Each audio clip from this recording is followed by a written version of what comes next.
E aí, turminha, vou começar a falar sobre teologia hoje. E vamos começar por teologia bíblica. Como eu falei, o mais importante é, principalmente quando se é evangélico, é entender primeiramente a Bíblia. Né? E para falar de teologia bíblica, é sempre bom você ter um bom manual bíblico. Converse com o seu pastor, verifique o manual que ele recomende. Normalmente nas igrejas tem livrarias e é mais barato comprar nas igrejas. Um bom manual bíblico não é importante só porque ele fala dos livros da Bíblia, mas ele dá um contexto, né? Contexto histórico, um contexto cultural, tanto de Israel como das civilizações próximas. Né? Mas eu pretendo aqui dar uma introdução aos diversos temas. Então vou passar de forma geral e você vai completando seus estudos. Minha função aqui não será a de dar um curso de teologia, mas de fornecer as chaves deste castelo. Ok? Em princípio, então, como num bom manual bíblico, vamos começar por uma cronologia, a cronologia do Antigo Testamento. Você vai ter um período chamado de pré-história, que vai até a Torre de Babel. Não vamos discutir a fundo. Posteriormente, né, você tem em 3.400 a.C.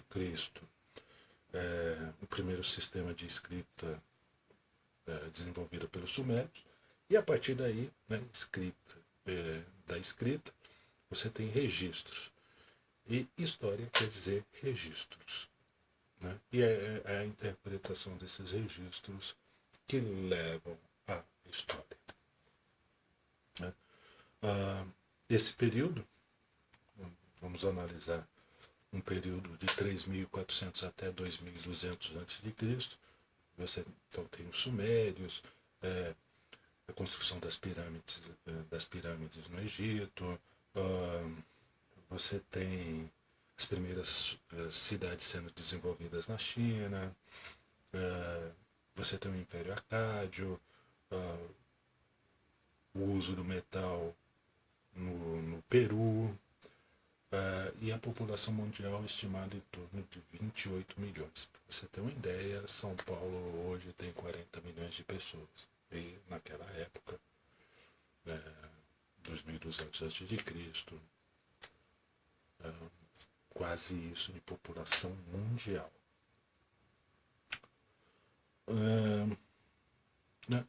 Em 2.200, antes até de falar disso, muito no Império Acádio, no Império Sumério, muito desses povos você vai reconstituir a partir da Bíblia. Então, a Bíblia cita uns povos, não se sabia sobre ele, e aí a arqueologia vai buscar as informações sobre esses povos e encontra vestígios. E aí você tem a ligação entre o que a Bíblia estava falando e a história oficial. A partir de 2.200 a.C., você tem um período chamado dos patriarcas, Abraão, Isaac, Jacó e José. E por volta de 1800, né, até 1400, você tem a história de Israel no Egito. 1500, 1400 você começa a falar do Êxodo, e no Êxodo a parte mais importante da Bíblia. A parte mais importante porque tudo antes vai se referir aos 10 mandamentos, e tudo depois na Bíblia vai se basear nos 10 mandamentos. Então, a parte central da Bíblia é os 10 mandamentos. A parte central. O restante gira em torno disto. Aí,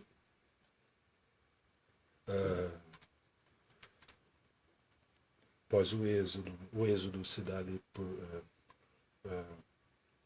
o reinado de Ramsés III, provavelmente. E após isso você tem, lógico, a conquista de Canaã pelos judeus, sob o comando de Josué. Tem o período que chamamos de período dos juízes, né? Esse período de 1150 a.C. também começa a surgir os Olmecas no México, né? E por volta de 1100 a.C., os fenícios começam a desenvolver um importante comércio marítimo no Mediterrâneo. Fenícios esses que têm uma engenharia naval avançada no Mediterrâneo, né? Tanto que fenício quer dizer povos do mar. Não são tão estudados, mas é interessante que a matemática deles é extremamente desenvolvida, porque em 900 a.C. eles serão convidados por Salomão para construção do templo. Então eles têm conhecimento matemático e de arquitetura muito bem desenvolvido, mas isso não é tão bem estudado. Engraçado que os gregos só vão começar a desenvolver isso em 600 a.C., né? Você vai ver lá uma escola de matemática importante com Pitágoras. E Pitágoras é grego por questão histórica, porque por questão geográfica ele nasceu na Turquia, muito próximo ao país dos fenícios ali, né? Está perto daquela região. Então, algo a ser ainda muito estudado é a importância dos fenícios.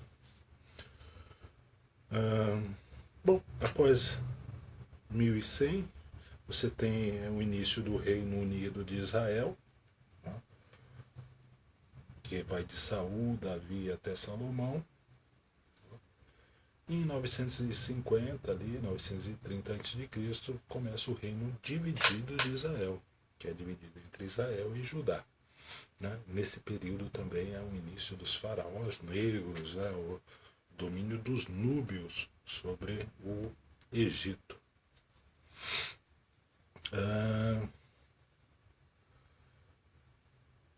Esse domínio é tão importante que você vai ver em diversas obras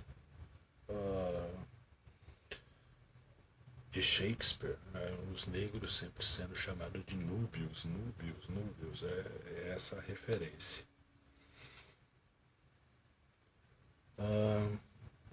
Então, o período do reino dividido, cada reino tem os seus reis, mas o mais importante mesmo são os profetas do período, né? Então, de 930 a 850, você tem os Elias e Eliseu.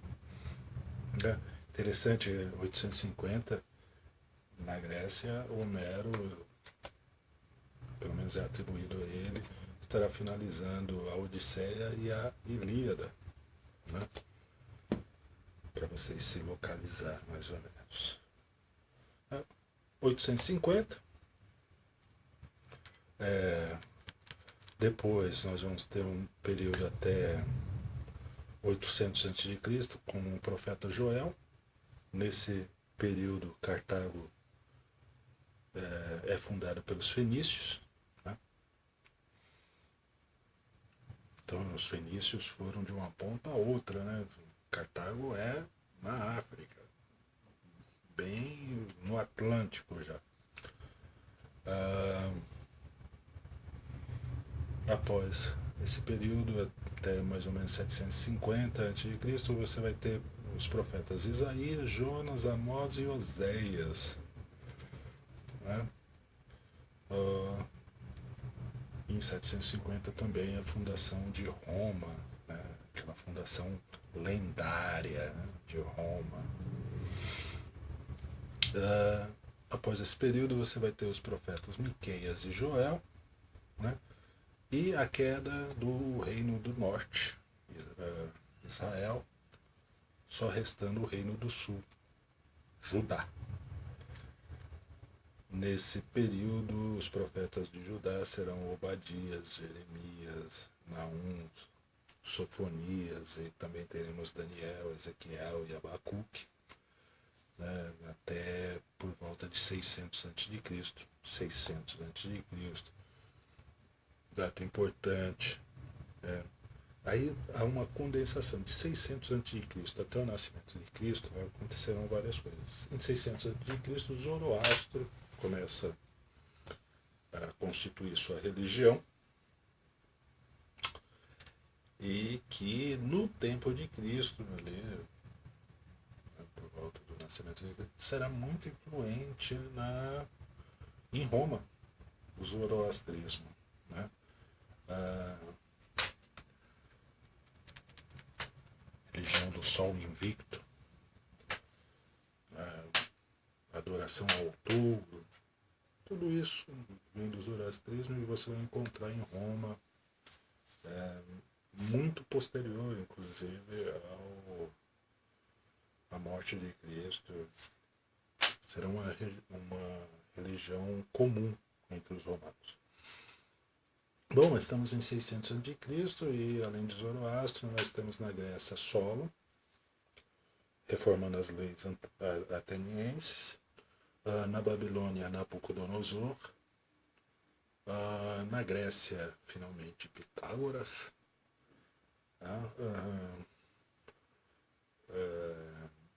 E aí vem o período do cativeiro e da restauração. Né? Nós temos o povo de Judá sendo levado pelos babilônicos e depois retornando sobre o domínio dos persas. Né? E no domínio dos persas nós vamos ter profetas como Ageu, Zacarias, Obadias. Não só eles, mas também Malaquias. Né? Nesse período também, aí, estamos falando de 520 a.C., você vai encontrar na Grécia Ésquilo, a proclamação da República Romana, a pregação de Siddhartha Gautama, o Buda, na Índia,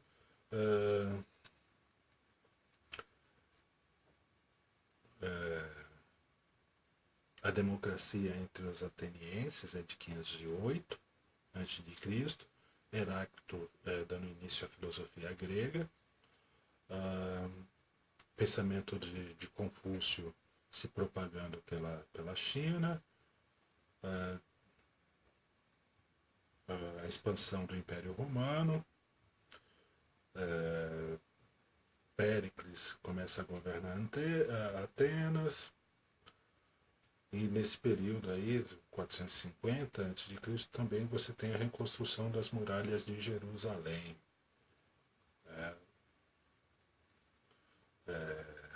E é o período do profeta Joel. Já finalizando ali a Bíblia, propriamente dita. Né? Aí você tem também nesse período, até de 450 a.C. até 400, você terá Heródoto escrevendo o livro A História, quer dizer, em grego, registros. A invenção do calendário solar na China, a Guerra do Peloponeso, Demócrito cria a teoria atômica, e Sócrates é condenado à morte por volta de 399 a.C. Né? Um dos alunos mais importantes de Sócrates será Platão. Muito que a gente conhece de Sócrates conhecemos através de Platão. Aqui você tem o livro A República. Em 400 a.C. também começa o período intertestamentário, que é um período em que o Velho Testamento já está fechado. Né? E que o Novo Testamento, lógico, ainda não começou, que vai começar depois da morte de Cristo. Então, isso fica bem claro no que eu vou contar entre 400 e o nascimento de Cristo. Né? Por volta de 400 a.C., você já vai ter aí Aristóteles, Ptolomeu, em 350 aí Alexandre o Grande, domínio dos Ptolomeus na Palestina até 200 a.C. Nesse período também você tem Epicuro, Zenon na Grécia, Arquimedes, em 284 a.C. E nesse período, 280 a.C., em 280 a.C. você tem a tradução do Velho Testamento para o grego, né, a chamada Septuaginta, já fechada. E veja bem, antes do período dos Macabeus. Só para que você preste atenção nesse detalhe. 280, a Septuaginta já está na Biblioteca de Alexandria, na inauguração da biblioteca.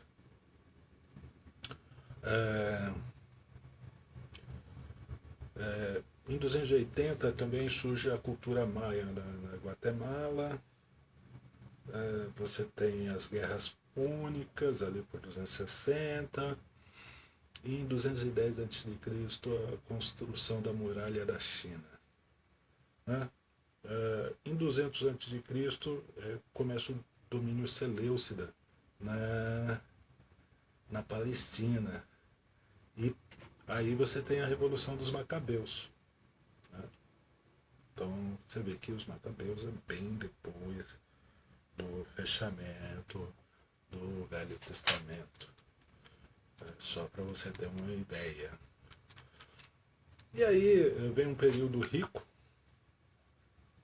né, de 200 até o nascimento de Cristo. Você tem o budismo se espalhando pela Sudeste Asiático, Caio e Tibério fazendo as reformas em Roma, você tem o estoicismo de Cícero, tem Espartacus com a revolta dos escravos em Roma, Virgílio escrevendo a Eneida, Pompeu dominando a Síria e a Palestina para Roma, e 45 a.C. César se torna ditador de Roma, e no ano seguinte ele é assassinado. O que vai ser uma tradição em Roma, né? O assassinato dos Césares. Se César era a profissão mais perigosa de Roma.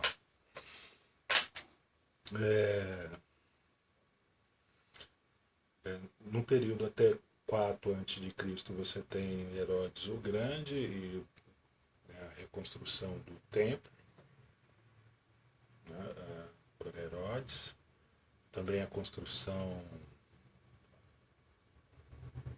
da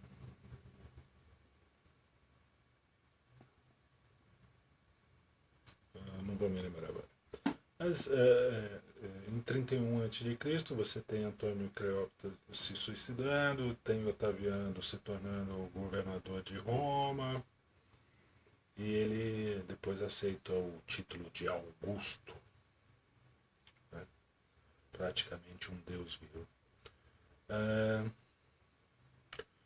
Nesse período, os romanos adotam o mitraísmo, né, como religião. E uma das características do mitraísmo são as mortificações, as velas, a iniciação e graus, a história de Mitra contra Arimã e a comemoração do dia 25 de dezembro. 19 a.C., os romanos conquistam a Península Ibérica e criam 3 províncias, entre elas a Lusitânia, atual Portugal. Aí você tem Sêneca na filosofia. Em 6 a.C., mais ou menos, nasce Jesus Cristo. Então, com isso, nós finalizamos a cronologia do Velho Testamento e podemos entrar na Bíblia propriamente dita. Falou, pessoal. Até a próxima.